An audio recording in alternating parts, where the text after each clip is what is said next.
proud to have an actor like you in Telugu, sir. Once again, congratulations and thank you. Congratulations to Nani. అచ్చమైన స్వచ్ఛమైన ఎంతోమంది తెలుగు డైరెక్టర్స్ని పరిచయం చేసినందుకు. రాహుల్, అలాగే వివేక్, ఇలా చాలామంది, ఆల్ ది డైరెక్టర్స్. ఎస్,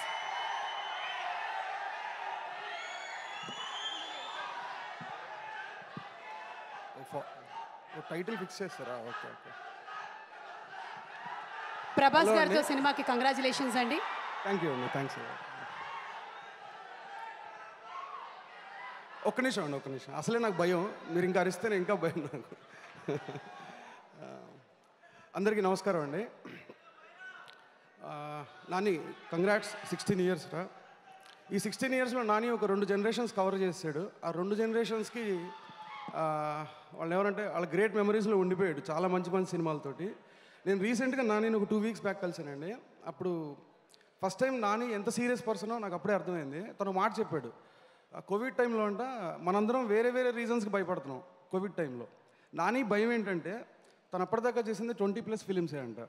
అయ్యి బాబోయ్ ఏంటి ఇలా ఉంది సిచ్యువేషన్, ఇప్పుడు ఏమైనా నవ్వుతే 20 సినిమాలైనా నా ఉండేది, ఇంకేం మెమరీస్ లేవా, అందుకని చాలా మంచి సినిమాలు చేయాలి, చాలా ఫాస్ట్గా సినిమాలు చేయాలి, క్వాలిటీ సినిమాలు చేయాలి, జనాల మెమరీలో ఉండే సినిమా చేయాలని చెప్పి తను మొదలుపెట్టాడు జర్నీ.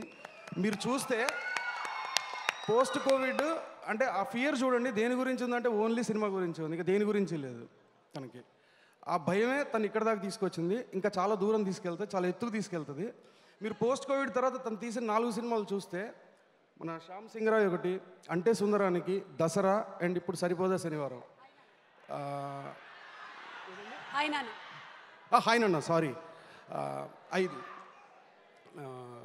అంటే అది కేవలం నాని వల్ల మాత్రమే అయింది. అది దేనివల్ల అంటే సినిమా అంటే భయం, సినిమా అంటే భక్తి, సినిమా అంటే ప్రేమ, ఈ 3 వల్ల మాత్రమే చేయగలిగాడు. అవి తన నుంచి ఎప్పటికి వెళ్ళవు. ఎందుకు వెళ్ళవు అంటే తన పర్సనాలిటీ అలాంటిది, మెయిన్ రీజన్ అది. నాని థ్యాంక్ యూ, చాలామందికి ఇన్స్పిరేషన్ నువ్వు, అది వేరే లెవెల్ ఇన్స్పిరేషన్ నువ్వు, అంటే చెప్పడానికి కూడా లేదు. నాకు కనపడతలేదు. ఓకే, ఒక్క నిమిషం ప్లీజ్ నన్ను కొంచెంసేపు మాట్లాడివ్వండి ప్లీజ్. సూర్య గారు విలన్ క్యారెక్టర్ని సెలబ్రేట్ చేసుకున్న సినిమా నాకు తెలిసి ఎంటైర్ ఇండియా నాకు తెలిసి షోలే గబ్బర్ సింగ్ గారి క్యారెక్టరు. దాని తర్వాత ఒక నెగిటివ్ క్యారెక్టర్ని సెలబ్రేట్ చేసుకుంటున్న సినిమా నాకు తెలిసి సరిపోదా శనివారం. నేను మళ్ళీ మధ్యలో చూడలే ఇప్పటి వరకు. Thank you very much sir, huge fan అందరిలాగే. థ్యాంక్ యూ అండి. ప్రియాంక గారు మీరు చాలా బాగున్నారండి ఈ సినిమాలో. అండ్ ఒక్క నిమిషం అండి, అసలు అన్నిటికంటే ఎక్కువ హ్యాపీ ఏంటంటే నాకు వివేకాత్రేయ అంటే నాకు చాలా ఇష్టమైన డైరెక్టర్ తను. అంటే సుందరానికి నాకు చాలా చాలా ఫేవరెట్ ఫిల్మ్ అది, ఎందుకంటే దాంట్లో చాలా కాంప్లికేటెడ్ సీన్ స్టేజింగ్ ఉంటుంది.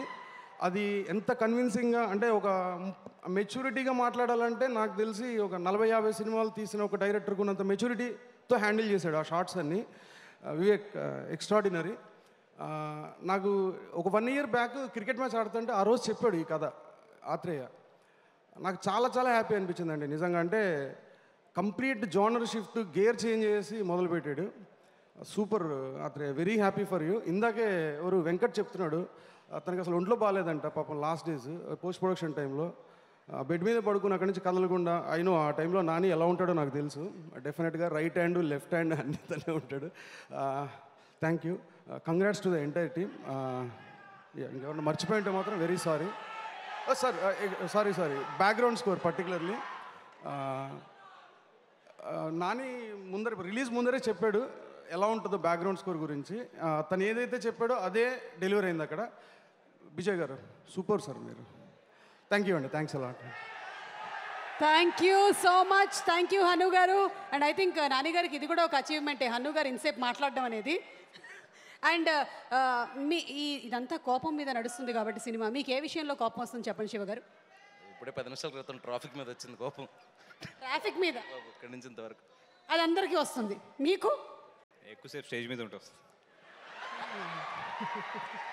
చూసారా, మీ ప్రపంచం వేరు నా ప్రపంచం వేరు. నాకు కింద ఉంటే కోపం వస్తుంది, మీకు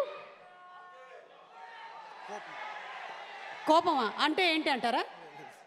మరి అలాంటి నమ్మరు కదా. మరి ఏ విషయంలో వస్తుంది మీకు కోపం?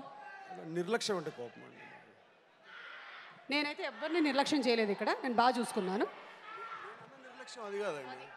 అంటే ఏదైనా నిర్లక్ష్యం చేస్తే మీకు కోపం వస్తుంది. Okay, thank you so much. And అలాగే కేఎల్ఎం నుంచి ఒక స్పెషల్